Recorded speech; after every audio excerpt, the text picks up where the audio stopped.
আপনি জিজ্ঞাসা করেন, যুবক তোমার চুল এমন কেন? আমার ইচ্ছা,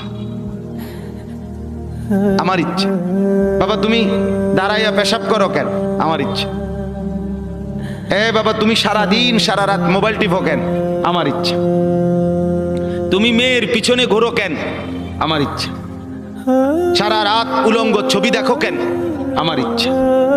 তোমারে কখনো এক ওয়াক্ত মসজিদে নামাজ পড়তে দেখি না কেন? আমার ইচ্ছা, আমার ইচ্ছা। বাবা আপনি প্রত্যেক দিন ব্যবসায় ওজনে কম দেন, মিথ্যা বলতেছেন কেন? আমার ইচ্ছা, আমার ইচ্ছা। এটা আমার মন চাইছে। বোন আপনি পর্দা করেন না কেন? আপনি এরকম বেপর্দা চলেন কেন? আমার ইচ্ছা। আমার শরীর, আমার দেহ, আমার যৌবন, আমার পাউডার, আমার ফেয়ার অ্যান্ড লাভলি, আমার মেকআপ বক্স, আপনার কিতা? আসলে তো কথা আমার কিতা, কথা তো ঠিকই।